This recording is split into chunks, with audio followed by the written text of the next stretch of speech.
Eh ben, nous sommes en direct. Bonjour, bonsoir, bon après-midi, bon matin, bonne soirée, bonne, je sais pas moi, bonne fin de matinée. Ça dépend quand vous regardez la vidéo. Bonjour à vous, les cinéphiles, et bienvenue dans cette vidéo. Cette critique poussiéreuse. Aujourd'hui, vous vous dites, tiens, c'est bizarre, mais ils vont parler d'un film un petit peu moins connu, mais comme vous le voyez, lié à un film très connu. Et en fait, cette vidéo est une petite parenthèse, un petit complément à notre rétrospective, je ne sais pas parler quand je boxe, Rocky. Et pour parler évidemment de boxe, ben, nous avons Monsieur Eddy ici présent. Bonsoir à tous. Tu ne lèves pas l'épaule quand tu boxes, hein, j'ai remarqué. Hein, tu as les épaules non, ouais, faut pas lever quand tu... Ouais, mais j'ai le fil, tout ça, j'ai comment Ah, d'accord, ok. D'accord, non, ouais, ok. Donc, Eddy, comment tu vas? Ben, ça va, très bien, et toi? Ça va. Ça va? Non, si, bien, j'ai bien. Non, content de te retrouver pour parler d'un film qui n'est pas dénué d'intérêt. Bah oui, sinon, on n'en parlerait pas, hein, même si on va aller par étapes. Alors d'abord, de quel film est-ce qu'on va parler? Alors, au Québec, d'après ce que j'ai compris, il s'appelle Chuck. D'accord. Chez nous, il s'appelle Outsider. Et en VO, il s'appelle The Bleeder. Ah, d'accord. D'après ce que j'ai cru voir. C'est pour ça que les noms, voilà. Donc évidemment, c'est en France qu'on appelle Outsider, qui est quand même un mot étranger, encore une fois. The Bleeder, le saignant. Le saignant, ouais, c'est ça. Ou les seigneurs. Ouais, mais c'est le seigneur, c'est pas vraiment ça. Mais dans les sous-titres, il le traduisait, je pense, par le terme hémophile. Tu vois Ah bah c'est son surnom, de toute façon. Voilà, tout à fait. Ouais, mais du coup, l'hémophile, toi, ça fait pas très surnom. Ça fait un peu chelou. Ça fait pas vendeur. Mais c'est vrai qu'ils pouvaient pas le seigneur, tu vois, mais même avec l'orthographe, ça faisait un peu bizarre. Ouais. Donc, c'est un film qui date de l'année 2016 et qui est réalisé par un certain Philippe Falandro, qui est donc un réalisateur qui, bon, on va pas se mentir, il est du Canada. De ce que je vois en tant que réalisateur, pâté chinois, la moitié gauche du frigo, ça a l'air pas mal d'après le titre. Congo-Rama, c'est pas moi, je le jure. Monsieur Lazare, Good Life, Gibbon s'en va en guerre et Mon année à New York, ce sont des films que j'ai absolument pas vus, je vais même être honnête, donc j'ai jamais entendu parler, donc mon inculture est tout premier plan. Et t'as déjà vu un de ces films, toi, par hasard, ça dit quelque chose? Non, non. Donc, pour dire que, voilà, on va parler d'un réalisateur, on ne connaît pas toute sa filmo, et ça tombe bien, parce que ce film-ci n'est pas non plus hyper connu, hein. On ne peut pas dire que ce soit un film dont tout le monde ait parlé et tout. Donc, encore une fois, sur la chaîne, on vous amène des choses intéressantes à découvrir. Alors, vas-y, explique vite fait. Bon, les gens, ils savent exactement, puisqu'on en a parlé dans la vidéo Rocky, mais explique vite fait. C'est quoi comme type de film? C'est quoi ce truc? Alors, c'est un biopic.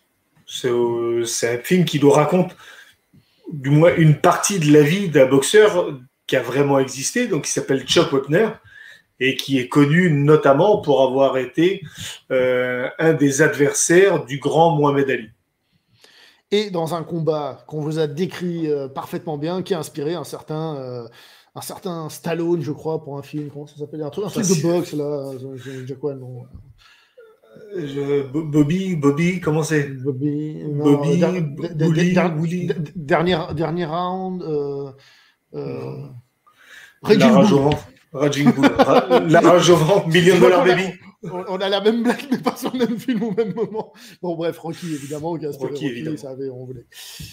Donc, cette fois-ci, ce qui est intéressant, c'est que Rocky s'inspire de la vie de Chuck Wepner, sur plusieurs détails d'ailleurs. C'est cette fois-ci, c'est la vie de Chuck Wepner. Donc, il y a le rapport avec Rocky, qu'on va tous voir, c'est-à-dire on regarde ce film avec la petite comparaison, le petit plaisir de comparer, mais en même temps, en découvrant sa vie en tant que telle. Donc, en gros, le monsieur, il a deux moments, on va dire, spécialement populaires. C'est-à-dire son combat contre Mohamed Ali, qu'il a fait connaître, et après coup, justement, Rocky, le film en lui-même. Et donc, on va voir comment il était avant son combat, même pendant le combat, après le combat, et après le film. Comment il a vécu sa vie. Et donc, quel type de personnage c'est, à quel point est-ce que Rocky est proche, et à quel point est-ce qu'il est différent. Tout ce que je peux vous dire, c'est que quand il s'entraînait, il n'y avait pas de musique. Il n'y avait pas de musique qui sortait de nulle part. Non. Ça, je peux déjà l'assurer. On va savoir pourquoi. Bref. Alors, d'abord, globalement, qu'est-ce que tu as pensé du film, toi? Alors, moi, j'ai bien aimé. J'ai bien aimé parce que j'ai trouvé que ce mec, il a eu quand même une vie extraordinaire. C'est le genre de personne qui a vécu 1000 vies, même qu'elle soit bien ou pas, le mec il a eu une vie mouvementée qui était intéressante à mettre à l'écran, j'ai trouvé. Tu sais, le gars qui a une vie de famille, puis qui a une vie de boxeur, puis qui a d'un seul coup, on lui offre sa chance de combattre pour le titre, c'est fait. Puis après, ça inspire des films, et de là, il a la célébrité, puis tout ce qu'on voit autour de ça, avec tout ce que ça implique de bon comme de mauvais d'ailleurs. On voit que le mec, il a vécu une vie absolument folle, moins telle qu'elle est racontée dans le film, et je trouvais ça hyper intéressant. Ouais, alors moi personnellement j'ai un petit peu plus de réserve sur sa vie. Je trouve que oui, en effet, il y a tout ça, je suis d'accord, mais j'ai pas trouvé que, disons que si Rocky n'existait pas, tu vois, je suis pas forcément certain qu'on aurait fait ce film, malgré le combat avec Mohamed Ali, tu vois. Ah non, mais c'est certain. Non, c'est ça, c'est justement, c'est ce que je te dis. Ce qui est intéressant, c'est de voir voilà, tous les aspects de sa vie, tout ce qui lui est arrivé au même gars. C'est-à-dire que à propos de lui, on a fait une des sagas les plus connues de l'histoire du cinéma, toi. À propos d'un combat à lui. Donc c'est obligé, ça te transforme, c'est obligé que ça t'impacte à un moment ou à un autre. Mais ce que je veux dire, c'est que si Rocky est l'un des films les plus cultes de l'histoire du cinéma, un des plus appréciés, blablabla, ce n'est pas le cas de la vie de Chuck Wepner. Lui, il n'est pas spécialement culte, il n'est pas spécialement connu, tu vois ce que je veux dire ? C'est pas comme si, je sais pas, moi, on l'adapte à l'écran, allez, je veux dire, Alexandre le Grand, qui a été fait. Pour dire quelque chose. Oui, bien sûr, ça a été fait, pas plus d'une fois, hein. D'accord ? Et je veux dire, si tu prends Alexandre le Grand, on fait des films, mais il était, paraît-il, connu, tu vois, déjà avant. Oui. Lui, je vais pas dire que c'est un inculte, surtout que souvent on le qualifie comme mauvais boxeur, qui a eu une chance pour le titre. Il était 8e mondial quand même, le mauvais boxeur. Oui. Non, c'était loin d'être un ringard. Hein. Voilà, il était quand même 8e mondial, le très mauvais. Hein. Bon, c'est clair qu'il était à une époque où la boxe, c'était assez, on va dire, mythique, avec des combattants qui ont marqué, hein, entre autres Mohamed Ali, justement. Mais le gars n'était pas totalement dégueulasse. Mais, je veux dire, je trouve que il a de la chance, entre guillemets, hein, en tout cas, je parle du film, hein, plus que du gars, d'avoir eu et le combat et le film Rocky pour qu'on le fasse, parce qu'en tant que tel, je ne suis pas forcément certain que quelqu'un aurait dit « Ah, il faut raconter la vie de ce mec-là, c'est absolument important. » Ouais, forcément. Effectivement. Allez, tant qu'on y est, on va tout de suite partir sur le point principal. On voit Stallone dans le film. On le voit 2 fois. Alors, on voit un acteur qui joue le rôle de Stallone. Ouais. Mais on voit pas Stallone. Et t'en as pensé quoi Enfin si, tu vois Stallone quand il est au cinéma, il va voir Rocky. ouais, voilà, exactement. T'as une scène, t'as un petit bout de scène. T'as un petit bout de scène de Rocky, hein, d'ailleurs. Mais il est comment, cet acteur qui fait Stallone? Ah ben, il est loin de ressembler à Stallone, sur le physique. Parce qu'on va pas se mentir, il doit faire bien 10-15 cm de moins en hauteur, puis il fait surtout 20 kilos de moins, au moins. Donc je pense pas qu'il ait été casté à propos de son physique, lui, si c'est ce que tu veux dire. Non, clairement, enfin oui, c'est ça, c'est qu'il ressemble pas du tout physiquement, malgré qu'il se fait une coupe un peu, et que je trouve dans l'interprétation, au niveau de la manière de bouger et tout, la gestuelle, ouais. C'est pas si mal, franchement. Après, voilà, physiquement, il ressemble pas. Par contre, au niveau de la voix, en VO, c'est très bien. C'est très bien. Tu sais, je sais pas qui c'est, mais je me demande si c'est pas un de ces imitateurs qui s'amuse. Je sais pas, il a un sketch où il imite Rocky, tu vois. Il imite Stallone et ils ont fait on va le prendre lui, tu vois. Mais au niveau de la voix, c'est très bien. Par contre, je me suis amusé à revoir les scènes en VF. C'est une catastrophe. Bah, du coup, ils ont pas pris la voix française de Stallone, donc du coup. C'est Alain Dorval qui fait la VF.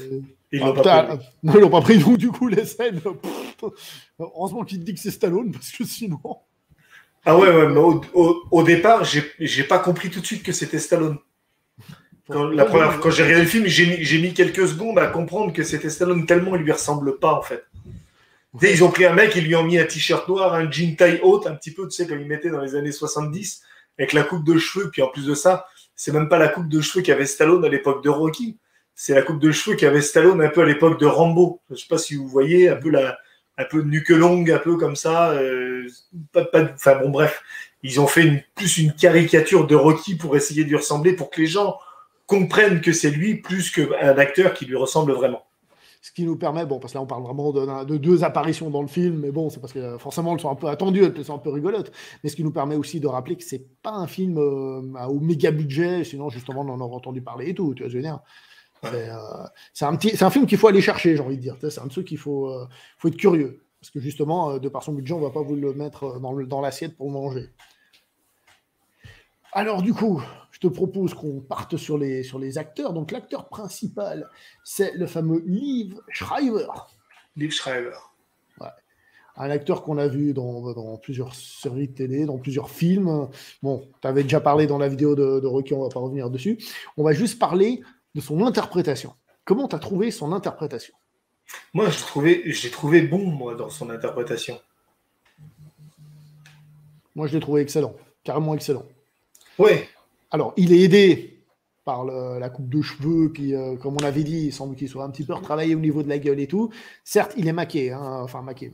Maquillé. Non, je voulais pas dire ça, mais pas maquillé, mais on se comprend. Grimé. Voilà, grimé. Mais peut-être qu'il est maquillé aussi, on ne sait jamais. Hein, mais je veux dire, comment dire, il a cette facilité, mais je trouve que l'acteur derrière, tu le reconnais pas. Et donc, pour moi, c'est quand même la preuve que c'est un acteur qui s'efface devant le personnage.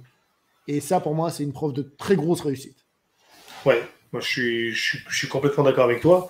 Quand on voit Liev Schreiber donc interpréter Chuck Wepner, bah, en fait, on voit Chuck Wepner. On voit plus du tout autant physiquement que même dans son attitude, dans sa gestuelle. Tu oublies complètement l'acteur et tu vois complètement le personnage. Tout à fait. Alors, je veux juste revenir encore, parce que c'est un peu compliqué. Je vois que sur les titres, je vois titre original The Bleeder. Titre français, Outsider. Titre américain, Chuck. Titre canadien, Chuck. C'est quoi l'original, mais c'est pas l'américain, c'est pas le canadien.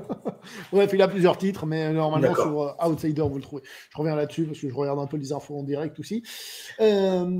Donc, au niveau des acteurs, on a aussi Naomi Watts, Elizabeth Moss, Morgan Spector. Est-ce que tu veux revenir sur un de ces acteurs ou de ces actrices? Est-ce que tu as quelqu'un que tu as envie de faire ressortir? Est-ce que tu as une généralité? Quelqu'un qui joue mal? Quelqu'un qui joue bien? Non, je crois que c'est le premier film avec Elizabeth Moss que j'ai vu. Qu'on a vu beaucoup plus ces 2-3 dernières années, celle qui joue dans L'Homme Invisible, notamment, qui joue aussi dans Les Baronnes, qu'on a vu dans pas mal de films. C'est le premier film que j'ai vu avec elle, et je trouvais qu'elle était bien dans son rôle de femme de boxeur, et qui est à la fois amoureuse et fan de son mari, mais que par les excès qu'il fait, je sais pas si on spoil ou on spoil pas. Bah écoute, c'est la vie d'un mec, en théorie. On sera un peu obligé d'une certaine manière, parce qu'on va quand même être obligé d'expliquer aux gens pourquoi est-ce qu'il faut voir le film par rapport à Rocky. Si c'est pour revoir Rocky, remater Rocky, tu vois. Voilà. C'est-à-dire qu'elle puisqu'on va faire la comparaison tout de suite avec Rocky, puisque c'est inspiré de là, il y a pas mal d'éléments qui font penser, quand on voit Elizabeth Moss donc, à Adrienne, mais en fait, elle a strictement rien à voir. Autant la relation qu'elle a, elle, avec lui, sa relation par rapport à la boxe, sa relation par rapport à tout, elle a absolument rien à voir avec Adrienne dans le film Rocky. Mais elle est au moins autant importante pour une grande partie de la vie de Chuck Wepner. Bah, c'est sa femme avec des enfants et tout ce qui va avec, donc forcément, ouais. Ouais, non, mais je veux dire, au-delà de ça, je veux dire que tu vois quand même que j'ai en mémoire la scène où tu as Chuck Wepner qui rencontre l'espèce de rouquine devant le cinéma, qui fait un petit peu le show, et puis tu le vois, je sais pas si c'est le lendemain ou quelques jours plus tard, parce qu'il y a une petite ellipse temporelle. Ouais. Il est dans un diner avec elle, et tu as elle qui vient chercher son mari. Elle fait pas de scandale. Elle la vire bien comme il faut, et elle fait la morale à son mari, et elle rentre chez elle avec son mari. Toi, j'ai trouvé qu'elle était c'est une femme forte, et tu sens que lui, il encaisse des coups sur le ring, et tu sens qu'elle, c'est en dehors du ring les coups qu'elle les prend, et pas que au sens physique. Ouais, tout à fait d'accord là-dessus. Tu as très bien résumé la chose, je trouve, concernant ce personnage. Mais en fait, le truc, c'est que moi, j'ai trouvé que les acteurs du film étaient bons. pas de contre-performance qui m'a marqué, rien de. Je veux dire, j'ai trouvé que c'était bien.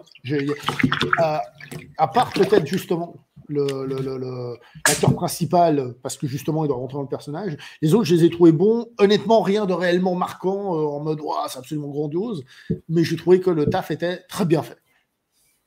C'est ça. Mais du coup, on est quand même obligé de parler de Chuck Wepner lui-même et de qui est ce Chuck Wepner. Parce que justement, Rocky, certes, il va braquer un peu les gens et tout, mais c'est un chouette type, c'est un gars bien, tu vois. Chuck Wepner, lui aussi, il faisait un peu ça, aller chercher de la thune. Mais lui, c'était quoi comme mec, justement? Qu'est-ce que nous montre ce film?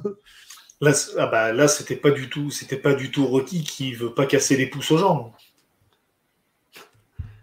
Tout à fait. D'ailleurs, juste de ce que j'ai vu, parce que juste après, je me suis enchaîné avec un reportage sur le personnage, histoire de confondre le film et le reportage. D'après le reportage, dans le reportage, il disait des trucs enfin, il disait d'autres choses complémentaires, mais d'après ce qu'il disait, le film avait l'air d'être très correct au niveau du respect de l'histoire. Après, évidemment, c'est un film, hein.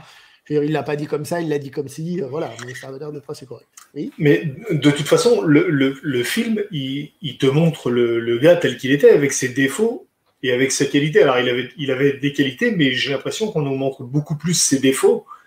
Et en fait, je crois que toute l'accumulation de défauts nous font comprendre pourquoi aujourd'hui, personne connaît Chuck Wepner. Parce que, comme tu disais tout à l'heure, le mec, il a quand même été adversaire de Mohamed Ali. C'est-à-dire qu'aujourd'hui, des adversaires de Mohamed Ali, il y en a plein qui sont hyper connus. Des Sonny Liston, des Joe Frazier, des George Foreman, des Larry Holmes. Et lui, il fait partie des mecs pas connus.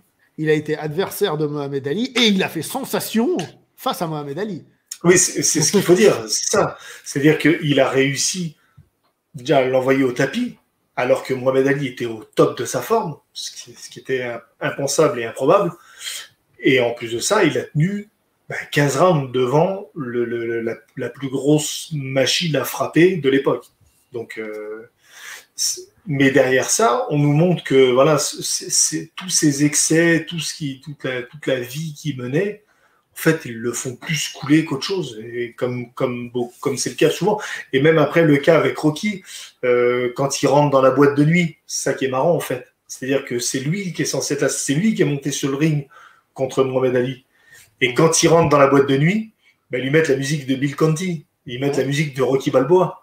Et lui, il lève les bras et tout, il rentre dedans et il se fait passer pour quelqu'un qui n'est pas. Et tout ce qu'il veut, en fait, c'est gratter quelques verres à l'œil. Mais même pas forcément montré de manière négative, ça, j'ai trouvé. Enfin, alors, on montre en effet qu'il boit trop et tout ça, mais là, c'est plutôt je l'ai mérité, merde. Tu vois ? Et c'est pas montré comme là, c'est pas un profiteur, tu vois. À ce niveau-là, je veux dire. À ce niveau-là, c'est plutôt où est ma part, tu vois. Mais pas forcément, n'est pas négatif. C'est moi qui me suis pris les coups, tu vois. Ouais. Mais et du coup, enfin, moi, je l'ai trouvé à certains endroits, à certains moments, je trouvais un peu limite pathétique, mais dans le sens, tu vois, qui fait de la peine plutôt qu'autre chose. Ouais. Je sais pas si tu comprends, je veux dire, il est pathétique parce que tu vois que c'est un pauvre type. Le film ne le montre pas comme un méchant, mais comme justement quelqu'un qui, voilà, que tu dis, c'est méchant de dire un pauvre type, mais oui. Non, mais l'idée, c'est ça. Je veux dire, c'est un pauvre type, mais pas dans le genre. Ouais, t'es un pauvre type. Toi, c'est un pauvre type, le pauvre. Toi, c'est. Ouais. Il a mal tourné. Il a mal tourné. Voilà, c'est ça. C'est pas de sa faute. Tu vois, c'est le pauvre type à qui on a envie de trouver des excuses parce que tu te dis, ouais, mais. Voilà, c'est un pauvre type, le pauvre. C'est un pauvre diable. Je sais pas. En bref, t'as compris l'idée. Ouais, je pense que tout le monde a compris. Et puis, du coup, il nous montre, vu avec Stallone, justement, qu'après, il a contacté Stallone, qu'il a failli avoir une scène dans Rocky 2 qui a été finalement éjectée. Ça, alors, vous verrez dans le film pourquoi et comment. Oui, on va essayer de pas tout raconter. Mais bon, le truc, c'est que c'est assez connu, en fait. C'est un biopic, tu vois. Donc, dès que tu te renseignes sur le personnage, tu trouves toutes ces infos, quoi. C'est pour ça que c'est raconter, oui. Il y a même eu une troisième fois où il a failli rencontrer Stallone. C'est complètement fou à quel point sa vie n'a fait que de croiser Stallone. C'est un truc de fou, en fait. Et ouais, puis justement, la scène où tu dis de la boîte de nuit, juste avant, il dit voilà, le film s'inspire de mon combat. Le gars, il a fait des recherches, justement, mon métier de petite frappe, on va dire. Il dit ça s'inspire même des discussions que j'ai eues avec ma femme, tu vois. Les discussions privées. Et la troisième fois, là où c'est super cool, c'est que. Alors, pas envie d'expliquer aux gens, là je vais garder un peu de suspense, bon peut-être qu'on va le raconter, là tout de suite j'ai envie de faire ça, c'est qu'en fait il a une espèce de déclic dans sa vie, et quand il revoit Stallone, eh ben, il est à deux doigts de le recroiser, on va dire, mais c'est lui qui décide de ne pas le recroiser. Ouais. Parce qu'il a eu un déclic qui a fait ah, et tout d'un coup il se décide à avancer. C'est beau, je trouve qu'il est magnifique ce passage. Mais toute la fin qui peut paraître un peu genre, mais pourquoi est-ce qu'un pauvre mec comme ça, il s'en sort? Et en fait, la fin, ben, c'est justement parce que il sort un peu de tout cet engrenage négatif pour revenir à des choses positives. J'essaie de rester vague. Ouais, non, mais après, ceux qui ont vu le film, ils comprendront, et ceux qui iront voir le film comprendront aussi. Après quoi, voilà, exactement. Et voilà. Je profite parce que je suis tombé sur cette info. Est-ce que tu savais que Liev Schreiber et Naomi Watts étaient en couple à la ville au moment du tournage du film? Ah non, je savais pas. Je suis tombé sur l'info sur le wiki du film. Je fais bon, bah tiens, on va le dire. C'était la partie closer de la vidéo. Voilà. Du coup, au niveau de la mise en scène et tout ça, est-ce que tu as quelque chose qui t'a spécialement plu? On reviendra sur le combat de boxe après, parce que comme d'hab, mais la mise en scène globale du film en elle-même, est-ce qu'elle t'a paru bien, pas bien, marquante, quelconque? Marquante, non, mais j'ai trouvé intelligente, dans le sens où, quand tu vois des films qui sont censés se dérouler dans les années 70-80, bien souvent, au début, tu vois que c'est dans les années 70, puis après, tu oublies un petit peu parce que en fait, ça a l'air quelconque et ça a l'air de se passer un petit peu. Là, tout le long. Arrête de tacler les films d'ici, s'il te plaît. Ah, mais pas que d'ici. Hein. Oui, non, mais je dis ça parce qu'on en a fait la vidéo, c'est pour ça. Ouais, non, mais. Non, mais vas-y, continue. Non, mais c'est vrai, parce que moi, je vois Captain Marvel, c'était la même chose. Hein. C'est un exemple. Captain Marvel, à aucun moment, tu vois que tu ressens que tu es dans les années 90. Que là, justement, par la mise en scène, le travail qui a été fait, que ce soit par les costumiers ou les décorateurs, tout ça, ben, tu es plongé dans les années 70. Mais vraiment. Ouais, je suis assez d'accord. Il y a une ambiance qui reste toujours présente. Le film ne s'oublie pas à ce niveau-là. C'est pas tout d'un coup il pourrait se passer un autre moment, sans être forcé non plus. Hein. C'est pas en mode vas-y, je te mets des trucs nostalgiques et tout pour faire. Mais en effet, le film à ce niveau-là, il se tient réellement. Mais au niveau des coups de caméra et autres, t'as des choses qui t'ont marqué? Honnêtement, j'ai pas de souvenir particulier. Non. Moi, je me suis dit plusieurs fois en regardant le film, bon allez, je vais faire attention à regarder la mise en scène. Et en fait, j'oubliais de regarder. Bah ouais, c'est ça. C'est pas pour dire que c'est mal réalisé, c'est pour dire que c'est une mise en scène, comment on appelle ça, invisible, je crois que c'est le terme qu'ils utilisent. Ouais, ça veut dire que voilà, elle n'est pas là pour t'en mettre plein d'effets à la gueule et que tu dises ah, qu'est-ce que c'est bien réalisé. Moi, j'ai trouvé par exemple la gestion des lumières aussi plutôt bonne. Tu sais, il y a une ambiance un peu, enfin, peut-être pas tout le temps, mais un peu marron, tu sais, comme ça, un peu. Ouais, c'est ça. Donne un côté qui aide, je pense, à faire ressortir aussi un peu le stéréotype de l'époque. Tu sais. Une image qui nous évoque un peu cette époque-là. Marron-orange, un peu. Alors que l'époque n'était pas spécialement marron-orange. Je veux dire, le ciel n'était pas marron-orange, mais je veux dire, il y a un peu comme si c'était un film de cette époque, tu vois, qu'on voyait. Un peu. C'est ça. Ouais, c'est ça. C'est l'esthétique générale au niveau de l'étalonnage, comme tu disais. La colorimétrie, elle rappelle vraiment les années 70-80. Ouais. Et du coup, on va parler Bosching. Alors, t'as pensé quoi du combattement? Le main event, j'ai trouvé pas mal, moi. Alors, déjà, précisons, le combat est à peu près à un tiers du film. Déjà. Ce qui, justement, si on le compare à Rocky, permet déjà de casser la structure, c'est-à-dire on ne va pas avoir un Rocky bis sans budget. Autant aller voir notre vidéo de Rocky. Je veux dire, mais qu'il ne va pas suivre ce schéma-là. Et là où Rocky était en effet une espèce d'hommage, imitation du combat, là, c'est pas un hommage, imitation. Ils doivent refaire le combat. Ils doivent refaire le combat. Vas-y, alors, qu'est-ce que t'en as pensé? Le combat est très bon. Alors, mention spéciale pour Liev Schreiber, qui du coup, lui, est pas un boxeur. Et il a fallu qu'il joue le rôle de Chuck Wepner. En même temps, Chuck Wepner, pour ceux qui ont vu le combat, ils savent de quoi on parle. Et pas de garde, pas de style, pas de... La seule stratégie, c'était d'encaisser les coups et de continuer d'avancer. Et celui qui est en face, qui n'est pas du tout un acteur à la base, si je ne me trompe pas, il a même été champion du monde des poids lourds. C'est un ancien boxeur. Lui, c'est un boxeur, tu dis? Ouais. Oui. Il me semble. Hein. Je sais pas, je vais voir si je trouve l'info, mais vas-y, continue. Parce que j'avais regardé, ils avaient fait un truc, je ne sais plus comment ça s'appelait, c'était sur Netflix, ils avaient fait une série avec plein de sportifs de haut niveau, et donc il y avait l'histoire de ce mec-là. Attends, je regarde. 2016.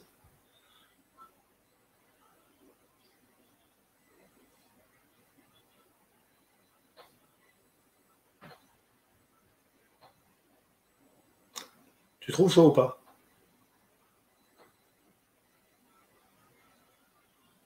J'ai coupé mon micro pour taper comme un gueudin. Le problème, c'est que Outsider, j'ai un souci. Movie.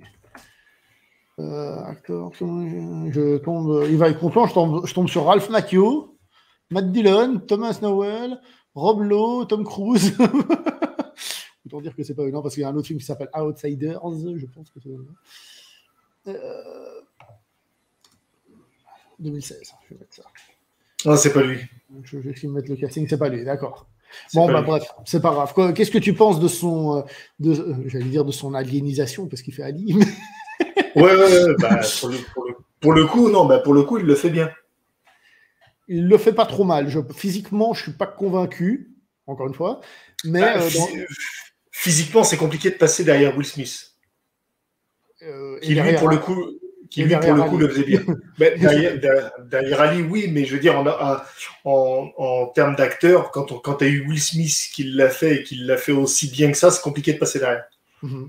Bah, surtout que cette fois, je profite pour corriger, c'est Michael Mann qui l'a fait, hein, je ne me plante pas cette fois, et on sait que c'est quelqu'un qui est très pointilleux. D'ailleurs, ce qui est intéressant, c'est qu'on peut considérer un peu ce film comme une suite dans l'histoire de la boxe à Ali de Michael Mann. Puisque finalement, c'est le combat après qu'a fait Mohamed Ali. Donc on pourrait voir qu'on suit la vie de Mohamed Ali jusqu'au comment ça s'appelle, Rumble in the Jungle. C'est ça. Et ensuite, donc Ali, il a ce deuxième combat. Et cette fois-ci, on va quitter le personnage principal pour aller vers un autre et suivre ce. Donc on peut. C'est un spin-off. Voilà, c'est un spin-off. Dans l'histoire de la boxe, on peut le voir comme une espèce de continuité. Alors du coup, la limitation de ce combat, qu'est-ce que tu en as pensé? Moi, j'ai trouvé que c'était vachement bien fait. Ah ouais, moi j'ai trouvé que c'était bien fait aussi. Quand il commence à lui taper derrière la nuque, j'ai fait oh là là. On en avait parlé un peu. Là, c'est clairement mais pareil. Hein, tu dis, ouais. C'est pareil. Hein, c'est vachement bien fait. Non, et puis son entraîneur. Comment il s'appelle déjà? Si tu l'as pas, cherche pas. On va encore passer pendant 3 heures. Ouais. Bon, quand tu regardes le combat, il y a des scènes, des passages du combat où il revient dans son coin, tout ça, même le moment où il finit le combat, tout ça.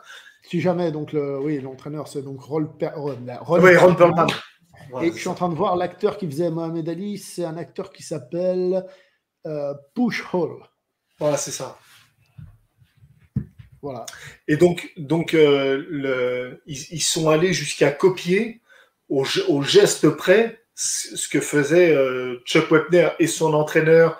Ils ont vraiment calqué au détail près. Donc ils sont vraiment allés chercher. Ils ont dû vraiment passer du temps à analyser le combat, analyser les coups et à prendre tout par cœur pour que le rendu soit le plus crédible possible, ou que le rendu soit le plus fidèle possible. Et du coup, ça donne quelque chose d'hyper crédible et d'hyper fidèle. Ouais, honnêtement, quand tu vois ce combat, tu as un peu l'impression de revoir un résumé du combat que vous trouvez sur YouTube, hein, vous pouvez le regarder. Et truc qui est assez intéressant aussi, justement, pour regarder un aspect film et non pas un aspect justement télévision et tout ça, c'est que on a les pensées de Chuck Wepner pendant le combat. Qu'est-ce qu'il pense à ce moment-là, qu'est-ce qu'il vit, et du coup ça nous le fait voir de son point de vue, puisque c'est lui qu'on regarde et comment lui il vit la chose et tout ça. Donc j'ai trouvé que c'était plutôt bien fait. Franchement, c'était plutôt bien fait. Voilà. Est-ce qu'il y a d'autres choses que tu as envie de mettre en avant sur le film? Oula. Ouais, c'est les aléas du direct, les aléas des portes qui claquent. Alors, vas-y, tu disais? Non, j'ai bien aimé du coup la relation avec sa deuxième compagne. Ouais. Plutôt la deuxième compagne, tu veux dire celle la deuxième du film, hein? La bis, ouais, la deuxième du film. Parce que la deuxième du film, en réalité, c'est sa troisième, d'après ce que j'ai compris. Dans sa vraie vie. Celle qu'on voit dans le film, c'est sa deuxième. Ouais, j'ai bien aimé son attitude à elle, envers lui. Et c'est pareil, sans trop en raconter, la manière dont elle va l'inciter peut-être à changer. Ouais, tout à fait. Ouais. Je suis tout à fait d'accord, c'est ce qu'on a dit tout à l'heure. Hein. La scène du frère, surtout. La scène du frère. La scène du frère. Le frère qui est d'ailleurs interprété par Michael Rapaport, hein, acteur qu'on a déjà vu dans quelques films. Là, tout de suite, je repense au film... comment il s'appelle? Le film avec Eddie Murphy, le flic de... Pas de... l'autre. Pas le flic de... Miami. Je ne sais plus. Le flic San Francisco. San Francisco, voilà. Il avait un rôle dedans, voilà. Mais bon, on l'a vu à gauche à droite dans plein de films. Voilà. Est-ce qu'il y a des choses que tu as envie de développer?